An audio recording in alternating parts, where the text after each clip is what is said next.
नमस्कार शेतकरी मित्रांनो, स्वागत आहे आपल्या चॅनलवर जॉब विथ भूषण.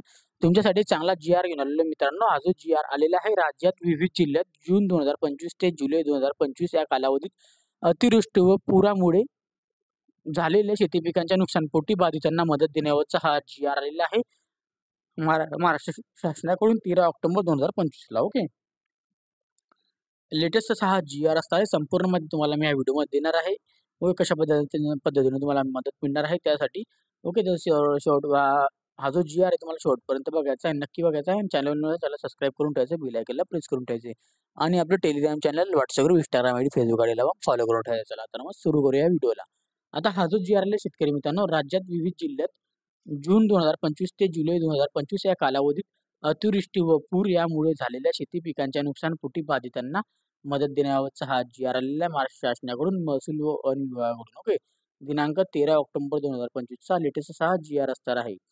त्याच्यावर दिलेली प्रस्तावना अतिवृष्टी व पूर व चक्रीवादळ यासारख्या नैसर्गिक आपत्तीमुळे शेती पिकांचे नुकसान झाल्यास पुढील हंगामामध्ये उपयोगी पडावे याकरिता शेतकऱ्यांना निवाष्ट अनुदान म्हणजे इनपुट सबसिडी स्वरूपात एका हंगामात एका वेळेस याप्रमाणे राज्य आपत्ती प्रतिसाद निधीमधून विविध दराने मदत देण्यात येते. ओके, तसेच राज्य आपत्ती प्रतिसाद निधींच्या इतर मान्य बाबींकरिता देखील विविध दराने मदत देण्यात येते.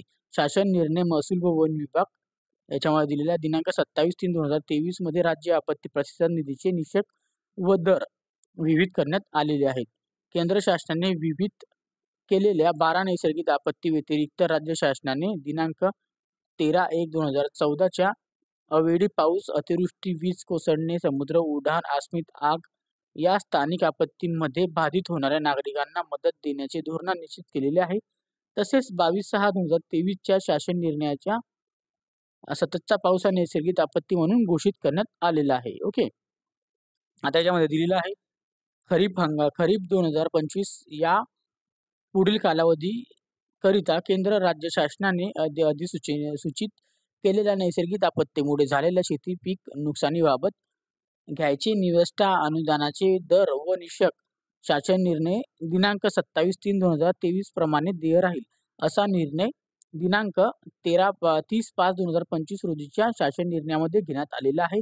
त्यानुसार दिनांक 27/3/2023 रोजीच्या शासन निर्णयातील निकष व दर यानुसार विभागीय आयुक्त यांनी मागणीचा प्रस्ताव संदर्भ क्रमांक 4 ते 7 येथील पत्रामध्ये जून 2025 ते जुलै 2025 मध्ये अतिवृष्टी व पूर यामुळे झालेल्या शेती पिकांच्या नुकसानासाठी निधी मागणीचा प्रस्ताव सादर केलेला आहे. त्या अनुषंगाने खालील प्रमाणे निर्णय घेण्यात आलेला आहे. आता याच्यामध्ये दिलेला आहे शासन निर्णय जून 2025 ते जुलै 2025 या कालावधीत राज्यात विविध जिल्ह्यात अतिवृष्टी व पूर यामुळे शेती पिकांच्या नुकसानीसाठी शेतकऱ्यांच्या मदत देण्याकरिता संदर्भ क्रमांक 2 येथील शासन निर्णयामध्ये निश्चित केलेल्या दरानुसार 9,71,01,000 रुपये इतका निधी विचारित करण्यात शासनाने मंजूर देण्यात येत आहे. ओके, या शासन निर्णयासोबत जोडलेल्या प्रपत्रात दर्शविल्याप्रमाणे उपलब्ध तरतुदीमधून अथवा आवश्यकतेनुसार पुनर्नियोजनाद्वारे तरतुदीमधून उपलब्ध करून घेऊन कार्यसन 11 मध्ये यांनी निधीतून वितरित करावा. किती रुपये मंजूर झालेले? 9,71,01,000 रुपये. ओके, आता याच्यामध्ये दिलेल्या संदर्भातील क्रमांकात अनुक्रमांकात 1 येथे नमूद 14/1/2023 मध्ये सूचित केल्यानुसार डीबीटी पोर्टलद्वारे लाभार्थ्यांना थेट त्यांच्या बँक खात्यात निधी वितरित करण्यात यावा. सोबतच्या प्रपत्रामधील सर्व लाभार्थ्यांची माहिती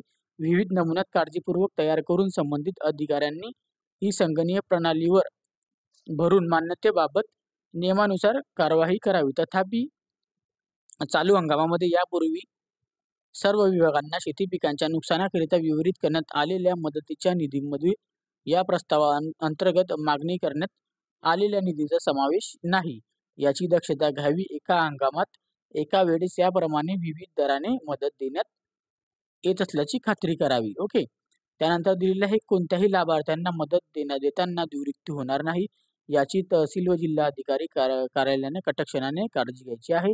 त्यानंतर वरील निधी खर्च करताना संदर्भातील सर्व शासन निर्णयातील सूचनांचे व निकषांचे काटेकोरपणाने पालन करण्यात यावे.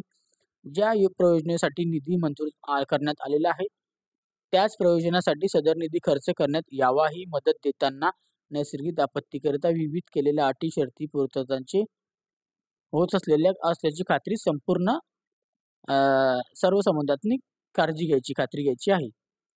त्यानंतर लाभार्थ्यांना मदत वाटपाची कारवाई पूर्ण झाल्यानंतर लाभार्थ्यांची यादी व मदतीचा तपशील जिल्ह्यांच्या संकेतस्थळावर प्रसिद्ध करण्यात यावा.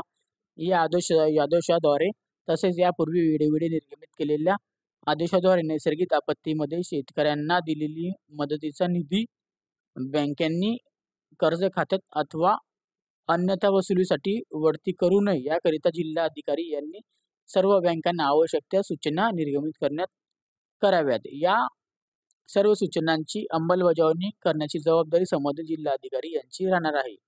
तर सदर निधीतून करण्यात येत असलेल्या खर्चाचे लेख निधी आहरित करण्यात येणाऱ्या कार्यालयांच्या स्तरावर ठेवण्यात यावे व करण्यात आलेल्या खर्चांचा काशागोर कार्यालय व महालेखापाल कार्यालयाशी त्रैमासिक ताळमेळ घेण्यात यावा व उपलब्ध करून दिलेला उपरोक्त निधी खर्च पडल्यानंतर तातडीने निधीचा उपयोगिता प्रमाणपत्र संबंधितांकडून प्राप्त करून घेऊन एकत्रितरित्या शासनास सादर करण्याची जबाबदारी विभागीय आयुक्त यांची राहणार आहे.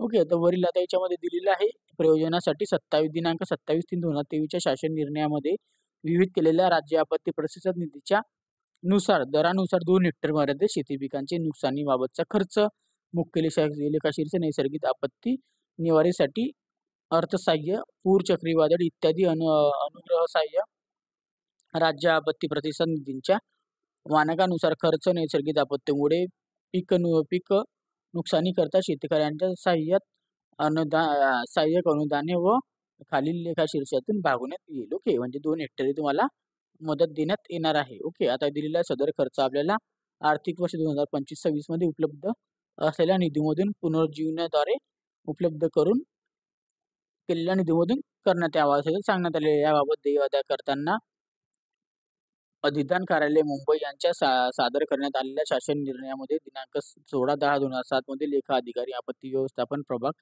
यांना आहरण संविरण अधिकारी, वित्तीय सल्लागार व सहसचिवांनी नियंत्रण वन अधिकारी म्हणून घोषित करण्यात यावा. ओके, आता दिलेलं याच्यामध्ये आपल्याला शासन निर्णय महसूल व वन विभाग याच्यामध्ये दिलेले आपल्याला 13 ऑक्टोबर 2025 चे विवरणपत्र दिलेले आहे. याच्यामध्ये अनुक्रमांक, विभाग, जिल्हा, कालावधी, प्रस्तावांचा दिनांक, बाधित शेतकऱ्यांची संख्या दिलेली आहे, बाधित क्षेत्र हेक्टर व निधी दिलेला आहे. आता लाखामध्ये असणार आहे. आता विभाग दिलेले आहे पुणे विभागाकरता पुणे जिल्हा जून 2025 साठी 8/9/2025 चा प्रस्ताव असणार आहे. 144 शेतकरी असणारे बाधित, हेक्टर असणारे बाधित, 39.4 इथं 6.5 लक्ष निधी मंजूर झालेला आहे. त्यानंतर आता दिलेला आहे पुढचा आता पुण्यामध्ये एकूण सेम असणार आहे तेवढा 144 शेतकरी व 6.5 लक्ष निधी. ओके, कोकण विभागाकरता रायगडसाठी जुलै 2025 साठी याच्यात दिलेल्या 229 शेतकरी असणार आहे. 61.93 बाधित हेक्टर असणार आहे. याच्यामध्ये 5.53 लक्ष निधी मंजूर झालेला आहे. रत्नागिरी जिल्ह्यासाठी जुलै 2025 साठी 8/9/2025 चा प्रस्ताव 42 शेतकरी असणार आहे. 3.13 बाधित हेक्टर असणार आहे. 0.91 लक्ष इथं निधी आलेला आहे. सिंधुदुर्गमध्ये जुलै 2025 मध्ये 8/9/2025 चा इथं प्रस्ताव असणार आहे. 34 शेतकरी असणार आहे. 3.4 याच्यामध्ये बाधित हेक्टर असणार आहे आणि 0.97 लक्ष निधी मंजूर झालेला आहे. ओके, आता याच्यामध्ये दिलेलं आहे. आता पूर्ण याच्यामध्ये दिलेलं आहे टोटल एकूण विभागीय आयुक्त छत्रपती संभाजीनगर मध्ये. आता याच्यामध्ये दिलेलं आहे 305 शेतकरी असणार आहे. टोटल 68.10 बाधित हेक्टर आणि 7.41 लक्ष निधी मंजूर झालेला आहे. ओके, आता याच्यामध्ये दिलेलं आहे नाशिक अहिल्यानगर. ओके, नाशिक अहिल्यानगर जुलै 2025 मध्ये 25/8/2025 चा प्रस्ताव 24 शेतकरी बाधित असणारे, 8.45 बाधित हेक्टर असणारे, 1.44 लक्ष निधी मंजूर झालेले आहे. ओके, नाशिकसाठी. छत्रपती संभाजीनगर जालना जिल्ह्याकरता जुलै 2025 चा प्रस्ताव 23/9/2025 चा प्रस्ताव असणार आहे. याच्यामध्ये दिलेला आहे 16,168 बाधित शेतकरी संख्या असणार आहे सगळ्यात जास्त. ओके, याच्यामध्ये दिलेलं आहे बाधित हेक्टर आता 11,248.35 इतकं बाधित हेक्टर असणार आहे. 956.11 लक्ष निधी मंजूर झालेला आहे याच्यामध्ये. ओके, तर अशा पद्धतीने एकूण आता राज्यात जर विचार केलेला गेला आपण आता 16,000 641 बाधित शेतकरी असणारे 11,363.94 बाधित हेक्टर असणारे आणि 9,71,01,000 रुपये निधी मंजूर झालेला आहे, जो की इथं दिलेला आहे. ओके. तर आता तात्काळ शेतकऱ्यांच्या बँक खात्यामध्ये पैसे येणार आहेत. जिल्ह्यांची नावं मी तुम्हाला दिलेली आहेत. तरी तुम्हाला ह्या व्हिडिओ रिलेटेड काही डाऊट असेल, तर तुम्ही मला कमेंट बॉक्समध्ये कमेंट्स करा किंवा मला Instagram, Facebookला मेसेज करा. त्याची लिंक तुम्हाला डिस्क्रिप्शन बॉक्समध्ये मिळून जाईल. ओके. जर तुम्हाला याची PDF फाईल पाहिजे असेल, तर Telegram चॅनलला WhatsAppवरला मी सेंड करून देईन. तिथून जाऊन डाउनलोड करून घ्यायचा. त्याची पण लिंक तुम्हाला डिस्क्रिप्शन बॉक्समध्ये मिळून जाईल. ओके. व्हिडिओ आवडला असेल लाईक करायचं, जास्तीत जास्त मित्रांना शेअर करायचं आहे. चॅनलला सबस्क्राईब करून ठेवायचं, बेल आयकॉनला प्रेस करून ठेवायचे. डेली तुमच्यासाठी नवीन-नवीन जॉब अपॉर्च्युनिटी घेऊन असतो. अशाच नवीन-नवीन जॉब अपॉर्च्युनिटीसाठी आपण भेटूया आता नेक्स्ट व्हिडिओमध्ये. तोपर्यंत जय हिंद मित्रांनो. थँक यू आणि नवीन-नवीन GRसाठी आपण भेटूया आता नेक्स्ट व्हिडिओमध्ये. ओके.